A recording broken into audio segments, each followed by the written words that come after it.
Bom, deixa eu fazer uma reflexão com vocês. Eu preciso que você abra sua Bíblia no primeiro livro do profeta Samuel, capítulo de número 16. O verso é o primeiro. Primeiro livro do profeta Samuel, capítulo de número 16, verso 1. Amém? Isso. O Senhor disse a Samuel: até quando você irá se entristecer por causa de Saul? Eu o rejeitei como rei de Israel. Encha um chifre com óleo e vá a Belém. O enviarei a Jessé. Escolhi um de seus filhos para fazê-lo rei. Feche seus olhos. Senhor nosso Deus e Pai, em nome de Jesus, eis aqui a Tua palavra. Continua falando conosco e usa-me como um canal de bênção nesta hora. Pelo poder do nome de Jesus. Amém. Glória a Deus. Amém? Isso. Eu quero mostrar a vocês hoje a trajetória de Davi. Eu acredito que a maioria de nós conhecemos bem a história deles. Talvez não todos, mas eu acredito que boa parte conhece a história dele enfrentando um gigante, se tornando um herói em meio à nação de Israel.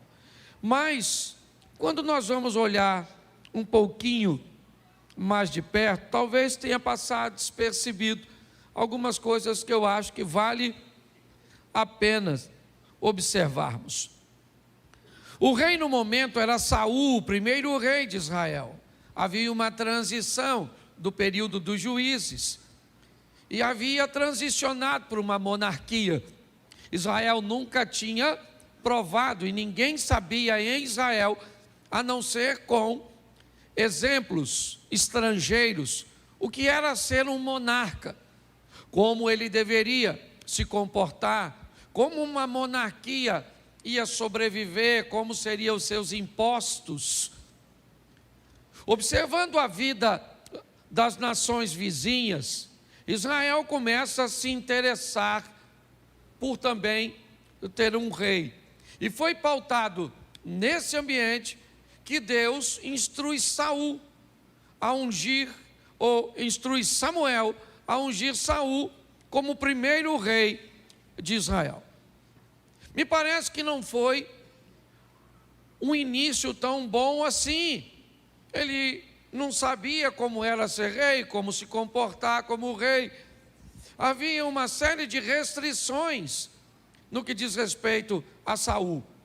Talvez por isso a promessa estava sobre Judá e acabou aparentemente se cumprindo em Benjamim.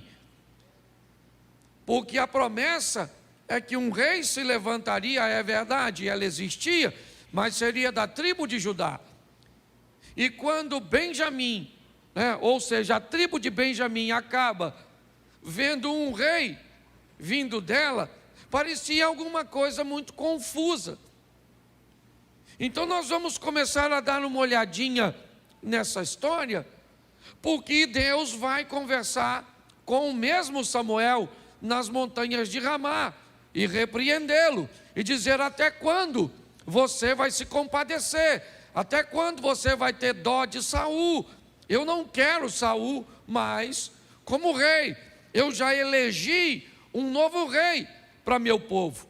E ele vai sair da casa de Jessé, o belemita, Belém de Judá.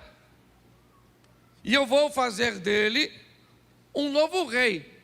Vá para lá, porque lá eu vou te direcionar. Samuel diz algo no verso 2, bem interessante. Coloca para nós, por favor. Samuel, porém, disse: como poderei ir? Saul saberá disso e me matará. O Senhor disse: leve um novilho com você e diga que foi sacrificar ao Senhor. Preste atenção. Davi está envolto numa trama elaborada por Deus. Davi não sabe nada do que está acontecendo. Deus está decidindo o futuro deste rapaz com seu profeta, com seu juiz. Deus chama e diz: Samuel, eu vou colocar um novo rei, e ele não vai ser de uma descendência de sangue, não, eu vou mudar. Vai à casa de Jessé e lá eu vou te direcionar, mas isso precisa ser extremamente sigiloso. O próprio Samuel disse: olha, se a informação vazar de que eu estou indo na casa de alguém para ungir esse alguém como rei, inevitavelmente o rei vai mandar me matar para que isso não aconteça. E Deus disse: então faça o seguinte, não fale para ninguém. Vamos fazer um sacrifício e durante a cerimônia do sacrifício você unge o filho que eu lhe orientar e depois vai embora, porque não tem nada a ver com você, Samuel, é comigo. Eu quero mostrar hoje a você e também a mim, porque hoje para mim foi um dos dias mais difíceis da minha vida. Só Deus sabe como é que eu estou aqui para pregar. Mas eu tenho aprendido que a força para enfrentar ambientes desafiadores está no anonimato. Está naquilo que vivemos com Deus no secreto, no escondido. Naquilo que nós fazemos nos bastidores, nas madrugadas, nas orações, nas lágrimas, nas adversidades, nos problemas, nas crises. Naquele ambiente onde não tem esposa, não tem filho, não tem amigo, não tem parente, não tem ninguém, só tem Deus. Naquelas situações que você olha e diz: cadê os amigos, cadê os parceiros, cadê as pessoas que deveriam estar comigo engajadas? Elas não aparecem, e não porque são ruins, não, é porque elas não têm que aparecer, porque tem aquele momento que é só você e Deus, e saiba, a guerra vai chegar para você, o gigante vai aparecer, e muitas vezes não tem ninguém para te ajudar, porque Deus quer dizer para você: conte sempre comigo, porque o resto é somente acessório. Se aparecer bem, é bônus. Se não aparecer, saiba, estarei convosco todos os dias, até a consumação do século. As coisas com Davi são sempre muito escondidinhas. Ninguém está vendo. É sempre no anonimato. Ele não está em casa quando o profeta chega. Seu pai esquece dele, apresenta todos os filhos. Ninguém está lembrando desse garoto. Ele pode até ter potencial, mas me parece que não estão querendo que seu potencial vire potência. Estão tentando fazer com que ele não apareça. Cadê o garoto? Acabaram-se os seus filhos, Jessé? Ele disse: olha, para falar a verdade, não acabou não. Ainda tem o meu mais novo que está apacentando as ovelhas. Então chama o garoto, traz ele aqui. Presta atenção. É muito importante nós entendermos isso, porque às vezes as pessoas não vão te valorizar, não vão te querer, não vão ver em você um potencial que Deus é capaz de enxergar. E se você não sobreviver a isso, a esse descaso das pessoas, você vai ter sérios problemas para prosseguir na sua vida.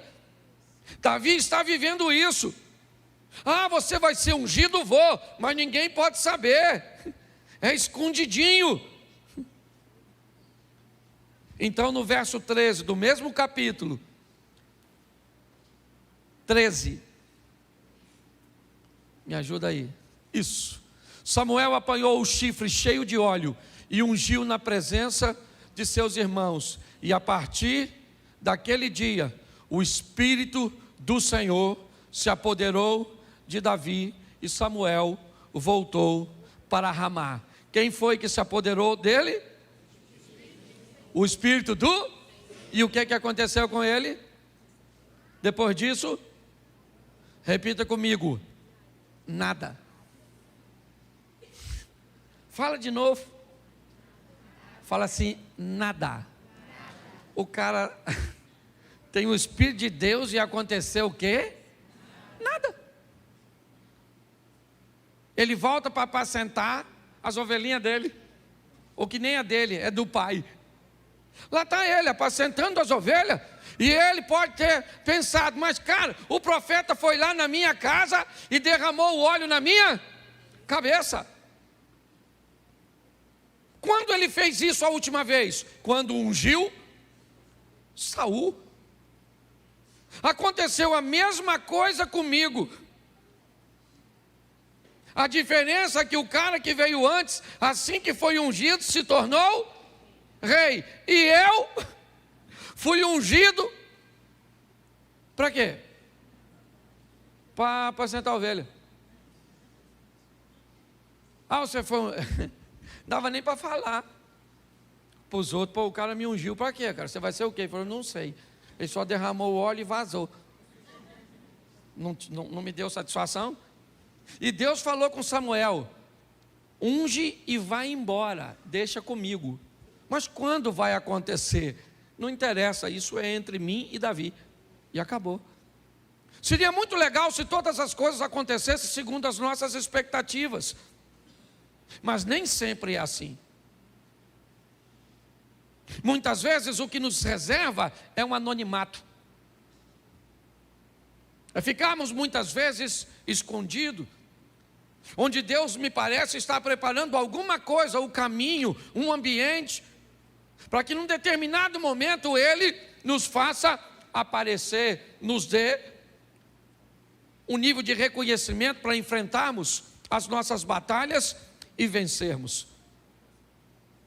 No verso 18, ainda desse capítulo, um de seus oficiais respondeu: conheço um filho de Jessé de Belém, que sabe tocar harpa, é um guerreiro valente, sabe falar bem, tem boa aparência e o melhor de tudo, o que é? O Senhor é com ele. Preste atenção, o Senhor é com ele, sim ou não? Sim. Todo mundo está vendo, mas ele estava fazendo o que até o presente momento? Apacentando suas ovelhas, sem notoriedade. Mas o Senhor é com ele, beleza. Mas antes do Senhor com ele, ser com ele, alguém está precisando que tenha um músico para tocar no palácio. Ele toca sim ou não? Bem ou mal? Hein? Ele é valente, guerreiro, vai estar perto do rei, qualquer ameaça ele pode intervir, sim ou não? Ele é um cara de boa aparência, sabe falar bem, sim ou não? E ele tem ainda a seu favor que o Espírito do Senhor é com ele. Antes do Espírito do Senhor ser com esse cara, ele tem diversos atributos que o colocam naquele lugar. Ele não caiu ali de paraquedas. Tudo bem que está escondidinho, tá beleza, um giro para ele. Mas o texto diz que alguém olhou para ele e viu e disse: eu conheço um garoto, um moço, sabe tocar bem, é de boa aparência, valente, bom de palavras, e o Espírito do Senhor, e o Senhor é com ele. Alguém falou: então traz ele para cá. Por quê? Porque o Espírito de Deus havia se afastado de Saul e agora estava em Davi. E me parece que isso aqui é muito legal, só que não mudou a vida dele basicamente nada. Um cara que foi ungido para ser rei e está tocando para o rei dormir, de certa forma pode parecer até degradante. A história dele não começa com um sucesso, onde todas as pessoas, ou todas as pessoas, às vezes, possam olhar toda a glória do momento em que ele enfrenta o gigante. O gigante, na verdade, é uma grande oportunidade. A história de Davi começa no capítulo 16, mas é no capítulo 17 que ele começa a receber algumas oportunidades, e algumas, para te falar a verdade, que eu nem sei se acontece, porque Deus era com ele. Tem esse texto aqui que eu gosto muito, presta atenção, capítulo 17, coloca para mim verso 34, é bom que todo mundo lê comigo. Davi, entretanto, disse a Saul: teu servo toma conta das ovelhas de seu pai. Quando aparece um leão ou um urso e leva uma ovelha do rebanho, põe o 35, por favor. Eu vou atrás dele, dou-lhe golpes, livro a ovelha da sua boca. Quando se vira contra mim, eu pego pela juba e dou golpes até matá-lo. Vamos ver ele terminar essa história. Teu servo pode matar um leão e um. Esse filisteu incircunciso será como um, pois desafiou o exército de Deus. Presta atenção em mim aqui. Davi matou um leão e um urso. E aí veio uma pergunta na minha cabeça: antes de ser ungido ou depois de ser ungido? A Bíblia não responde isso. Quando eu vejo seus irmãos dizendo que ele era presunçoso desde novo, me parece que Davi tinha uma postura diferente dos demais. Ele era alguém que sempre estava pronto para o embate, para os desafios, para levar aquilo que ele estava fazendo a sério, para ser capaz de expor, ou de se expor ao perigo, para manter com integridade a missão cuja qual ele foi enviado. Quem viu Davi matar leão e urso? Ninguém. Não há nenhuma testemunha de que ele matou. É ele que está falando para o Saul: matei leão e matei urso, e mata esse gigante. Quando Saul tenta abordar Davi e dizer: contra esse filisteu você não pode ir, o cara é grande, ele é matador, ele tem uma indumentária. Se você olhar o que o autor do texto vê, é só o que o gigante tem. O gigante tinha tanto de altura, na cabeça do gigante tinha isso, no peito do gigante tinha isso. Um carregava o escudo do gigante, a ponta da lança até pesou do gigante, no pé o gigante era o centro das atenções. Enquanto para Davi o centro das atenções era Deus, e sempre foi. Porque nós temos que parar de ficar olhando o tamanho do nosso gigante e parar para prestar mais atenção no tamanho do nosso Deus. Os adversários sempre vão estar diante de nós. Quando? Quando nós, muitas vezes, não temos ninguém. Essa é a grande verdade. Quem é que estava ele quando o leão veio? Ninguém. Do lado dele, ele falou: matei o leão, matei o urso, Saul. Tem prova? Ele falou: não tem. A única prova que eu tenho de que eu matei o leão e o urso é que está todo mundo com medo do gigante e eu não tenho. Porque aquilo que eu vivi no anonimato é o que me sustenta para viver agora. Foi aquilo que eu vivi no escondido, no profundo, na minha intimidade com Deus. Aí, Saul, eu matei leão e urso e eu vou matar esse miserável desse gigante. O texto diz no verso 24, eu acho que é 24, capítulo 17, versículo 24. Põe para mim aí. Eu acho que é esse o texto. Isso. Quando os israelitas viram o homem, o que é que todos fizeram? O que todos fizeram? Quem é esse homem? Quem é esse homem que está todo mundo fugindo? O gigante. O que é que eles olharam? O tamanho a couraça do gigante. Tudo do gigante. Até porque naquela época o cara aparece com aquela indumentária e parecia o Robocop. Todo mundo olhou e falou: não dá, não vai rolar. Eu tenho família, estou a fim de voltar para casa. E Davi foi lá por acaso, gente. Isso é que é um barato. Ele não era soldado. Ele era pastorzinho de ovelha e músico. Ele foi lá para levar um lanche para os irmãos. Olha que coisa engraçada. Está todo mundo lá pronto para lutar no Vale de Socó ou de Elá, num lado das montanhas os filisteus, do outro lado Israel, quando de repente esse cara grandão sai das fileiras e diz: aí gente, vamos fazer o seguinte, vamos acabar com a guerra, vamos guerrear não, os troços vai matar muita gente. Faz o seguinte, eu estou autorizado aqui a um duelo, homem a homem. Pega um de vocês e coloca contra mim. Quem é que estava habilitado a viver sozinho em seus duelos particulares, vendo Deus no secreto? Só ele. Durante 39 dias. 39 dias. Quantos dias? Só para você não esquecer. O gigante ficava falando: tem homem aí, tem homem aí, tem homem aí, tem homem aí. Tem homem aí, gente? Se tiver, manda um aqui. No 40º dia, chegou o garoto, que nem homem direito era, puxando um jumento com um lanchinho, estilo motoboy, jumento boy, sei lá. Estacionou o jumento, entregou o lanche, né? iFood. E aí, durante aquele períodozinho, onde todo mundo tem medo do gigante,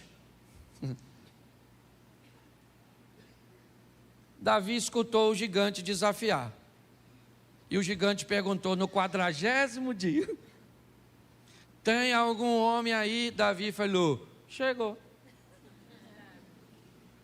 Não, eu estou falando um homem. Ele falou: pois é.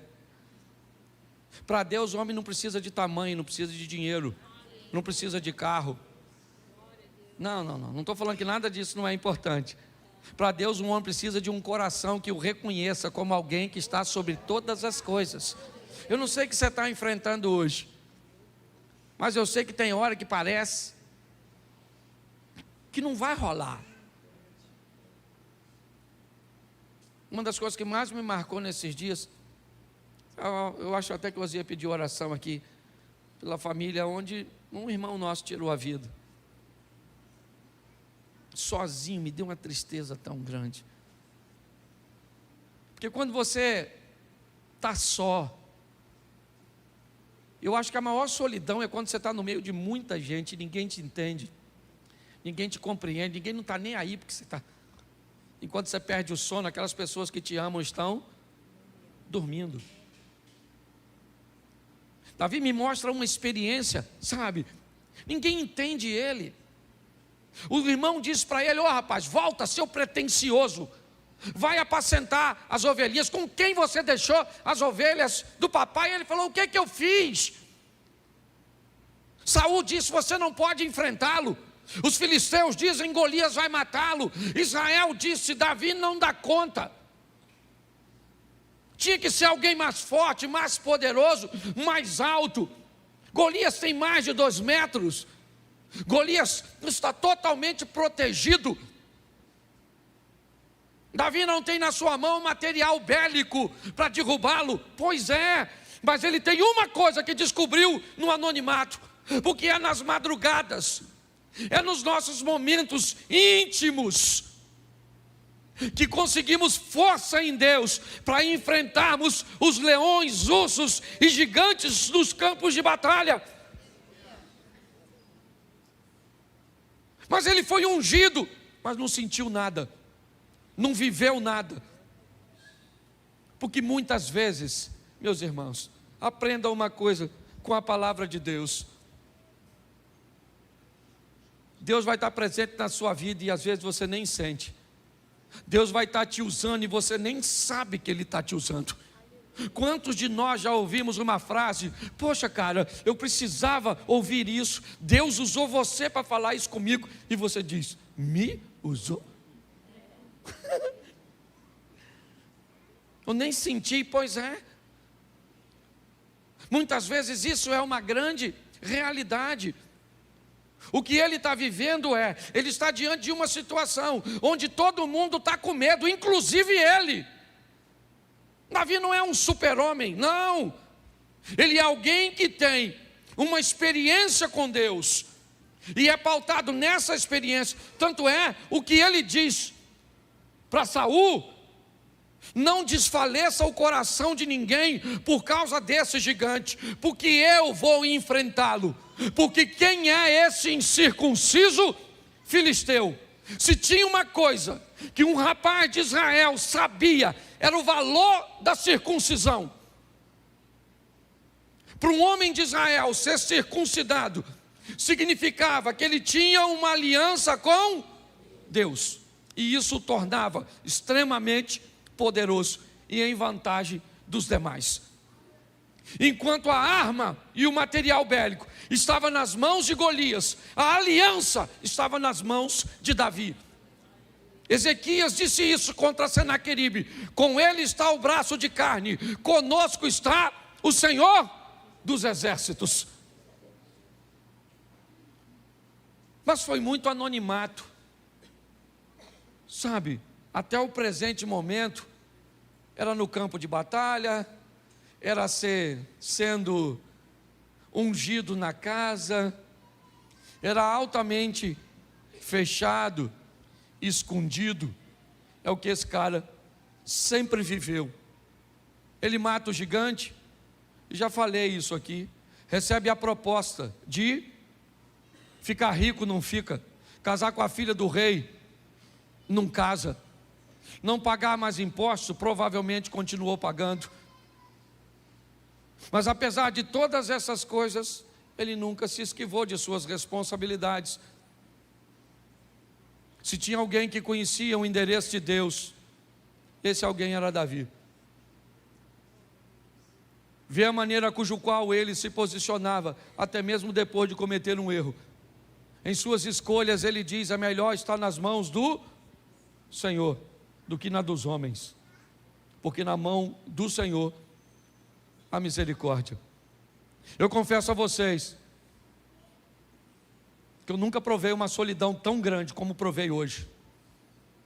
Fazia muito tempo que eu não me sentia como Adão, o único homem da face da terra.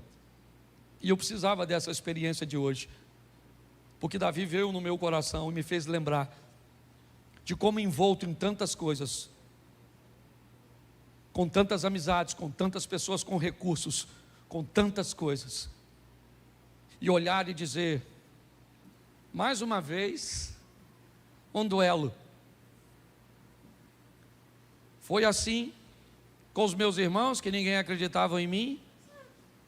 Foi assim com o leão, onde eu enfrentei sozinho para defender uma ovelha que provavelmente já estava morta.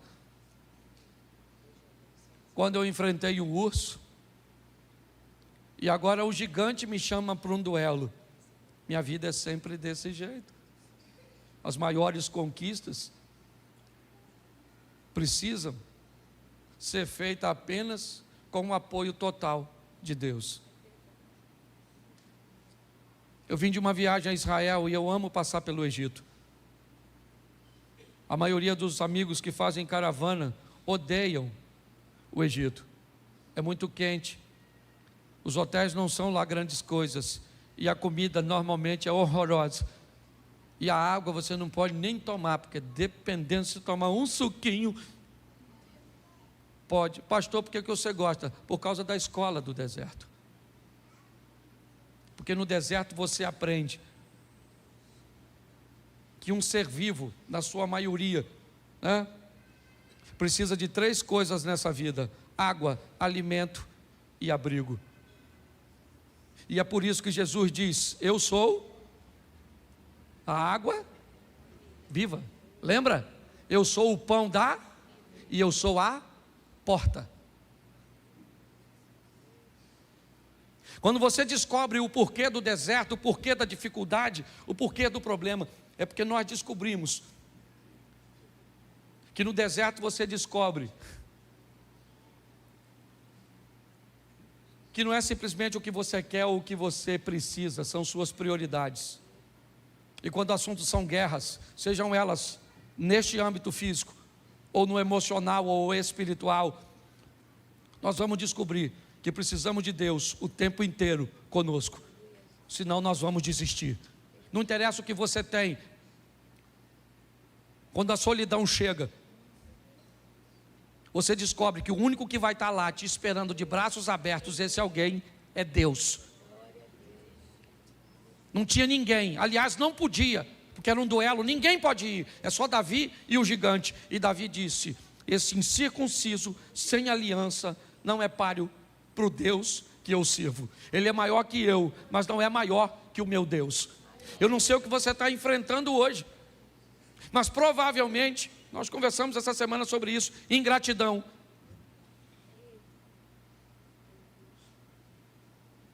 Pessoas que você ajudou, pessoas que fizeram, ou que você fez muita coisa, e que na hora que você mais precisa, lhe vira as costas.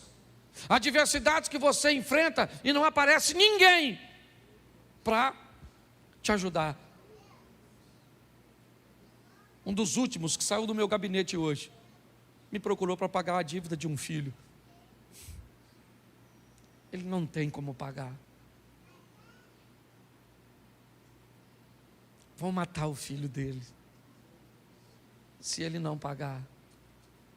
Enquanto ele estava me falando, eu vi nitidamente Deus dizendo: eu dei meu filho para pagar uma dívida de outro filho, porque eu tinha como pagar. Eu olhei para ele e falei: cara, você tem tantos amigos, fraciona isso em 16 partes, e pelo menos uma das partes eu tenho. E eu sei que ele tem tanta gente, e ele me disse: pô, Cláudio, vai ser muito difícil, porque eu estou sozinho. Muitas vezes, eu estou abrindo hoje, eu nem costumo fazer isso, mas eu preciso dividir, porque hoje ficou pesado demais da conta. Hoje ficou pesado demais. E não apenas para mim, porque quando eu olhei para o meu problema e vi o do cara, eu falei: Jesus, eu estou até com vergonha. Mas talvez hoje você tenha algo para resolver que não dá, e que não tem ninguém para te ajudar. Pastor, eu estou numa enrascada no meu casamento. Pior, não estou querendo divorciar não, ele só está ruim de uma tal forma que eu não acredito que melhore. Pastor, eu preciso resolver isso. Você viu aí os pedidos? Eu nunca vi tanto pedido de oração como hoje. Nunca vi Osia ler num culto tantos pedidos de oração, de gente que tem que cortar isso, que tem que fazer isso, que tem que tirar aquilo, que corre o risco disso, que está grávida, mas tem um câncer, que pode botar uma vida no mundo e ver a sua ir embora. Só que nós temos que aprender, irmãos, que esse mundo e essa vida não é para fracote, que essa vida não é para reclamão. O ambiente que nós estamos aqui é duro para todo mundo. E talvez hoje você esteja numa situação: ah, mas que legal que a igreja está cheia, mas daqui a 20 minutos esse culto acaba, e você vai embora sozinho, para dormir sem cônjuge, certo? Para não saber como é que vai resolver um problema amanhã. Então eu vim hoje aqui falar para mim mesmo e para você, que a minha vontade é ir para casa, sabe? E ficar pelo menos aí uns 30 dias sem ver ninguém, sem conversar com ninguém, sabe? Descansar, espairecer, pegar força de novo. Mas eu não tenho essa moleza. Amanhã eu viajo de novo, e depois da manhã eu estou pregando sobre felicidade, e sou feliz, só estou triste, mas não sou infeliz. Ah, pastor, o senhor vai ser hipócrita? É lógico que não, eu vou tirar força de onde não tenho, sabe? Vou lá no buraco, vou lá na cova, vou lá no ambiente onde meu Deus sempre esteve me esperando, para me dizer: vamos embora, meu filho, vamos embora, porque você já matou leão e urso, e não é esse gigantinho que vai te vencer não, porque eu te dei vitória sobre leão e urso, e eu vou te dar a vitória mais uma vez. Só segure na minha mão e vamos juntos, porque é legal demais quando estamos aqui no coletivo, mas isso vai acabar já já. Essa é a grande verdade. E Deus mandou eu vir aqui te dizer, porque estou falando também para mim. Você não está só. Não, não. Eu estou contigo nessa batalha, nessa guerra, e você vai vencer. Só não desista. A única maneira de você perder essa batalha é por desistência. Vai, lute. Pastor, o que eu tenho? Uma pedra. Eu gosto disso. E deixa eu fazer um paralelo dela. A pedra de esquina que os edificadores rejeitaram. Eu gosto disso, porque a Bíblia compara ele também a uma rocha, a rocha eterna, aquele que vai entrar com providência a nosso respeito no momento certo. Quando, pastor? Quando a maioria vão estar olhando. E diga-se de passagem, muitos deles torcendo para nós perdermos. Davi entra totalmente desacreditado no vale de Elá. Diante dele, um homem bem equipado, praticamente intransponível. O placar é a favor dele. Ele é famoso. É um filisteu de Gade. De onde ele vem costumam sair homens grandes, poderosos e fortes. Ele é apenas um menino que traz apenas na mão, talvez, uma varinha e uma funda, cuja qual ele usa para espantar os animais. Mas eu gosto de Davi porque provavelmente o primeiro animal que ele matou na vida foi uma ovelha. Ele criava para comer. Provavelmente o seu segundo animal, a Bíblia não diz que ele matou, mas era o maior inimigo da ovelha. E se ele era pastor, tinha que lidar com esse inimigo. Quem era? O lobo. O terceiro, ele mesmo narrou, um leão. Depois, ele enfrenta um urso. Agora, ele enfrenta Golias. E ele matou Golias, sim ou não? Sim ou não? Todos os inimigos que ele enfrentou até o presente momento, ele pôde matar, sim ou não? Mas agora vem o próximo, quem é? Saul. E agora Davi disse: esse eu não posso matar. Eu não vou levantar a mão contra o ungido do Senhor. Mas ele já tentou te matar 2 vezes, Davi. Ele disse: mas eu não vou matar esse cara. Eu não vou fazer justiça com as minhas próprias mãos. Esse é o único que eu não posso matar. Mas ele deseja te matar. Pois é. Mas a Bíblia diz: não vingueis a vós mesmos, amados, mas dai lugar à ira, porque minha é a vingança. Pastor, a Bíblia diz mandar dar lugar à ira, é lógico, porque a ira é um sentimento interno provocado por uma ação externa. O que a Bíblia está dizendo é: todas as vezes que a ira tomar seu coração, arruma um lugar para ela onde? Dentro dele. Mas pastor, isso vai me fazer gerar uma gastrite, uma úlcera, vai aumentar a minha pressão. Se você fizer isso sem Deus, faça com Deus, que não tem gastrite, não tem pressão alta, não tem úlcera, não tem nada, porque foi Ele que disse. Ele disse: eu não toco em Saul, mata ele. Hoje Deus entregou o seu inimigo na sua mão, é o que diziam. E Davi disse: eu não vou matar. Mas esse cara aqui é tão legal, até o presente momento, enfrenta seu maior inimigo, e talvez o mais frágil. Quem? Batseba. Venceu tantas batalhas e perdeu uma para uma mulher desarmada, com pouca roupa, é verdade. E eu já preguei sobre isso aqui. Porque o diabo é um estrategista. E ele pode mudar o cenário para vencer você. Na sacada daquela, quando você vai a Israel, você vai à cidade de Davi. É mais ou menos assim que nos ensinam lá. E podemos imaginar, talvez, um ambiente onde a Batseba podia estar tomando banho. E aí vem aquela perguntinha simples.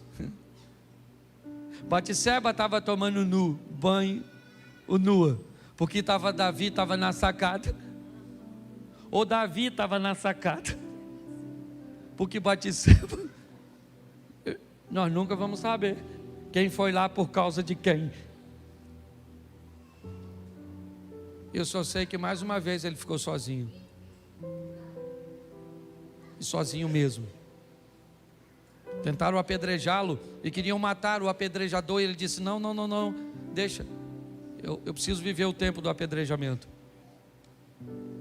Ele foi perseguido pelo seu filho Absalão, teve que enfrentar um problema sério com seu filho Adonias. Seu sobrinho Joabe, desculpe a expressão, não valia muita coisa. Seu filho estuprou sua irmã, ou meia-irmã. Esse cara viveu o caos, mas ele recebe um dos títulos que mais me encanta na vida de um crente: valente. Foi valente. Foi valente em todos os momentos. Para dizer num texto que até sugere que ele não era como os demais de seus irmãos, quando ele diz: no pecado me concebeu minha mãe. Há tanta coisa em volta dele. E o pior, você chega em Israel, se você pegar um historiador sério, sabe o que ele diz? Não há registro sobre a existência desse cara.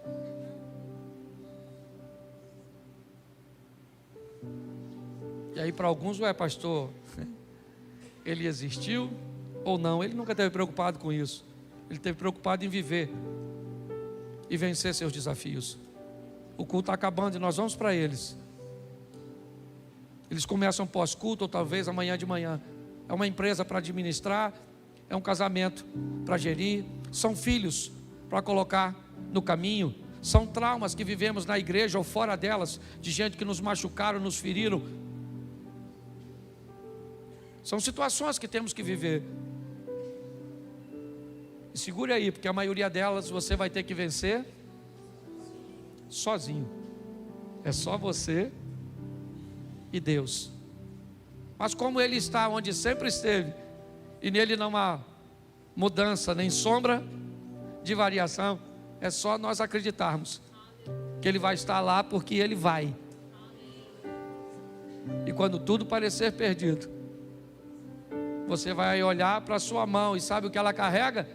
A cabeça de um gigante. Você vai olhar para a sua vida e vai descobrir que ela carrega a misericórdia de Deus. Que nós possamos ir para casa hoje acompanhado. Vá batendo um papo com aquele que vai contigo, contando para ele sua história que ele já sabe, mas que muitas vezes nós precisamos dizer para nós mesmos: você não está só.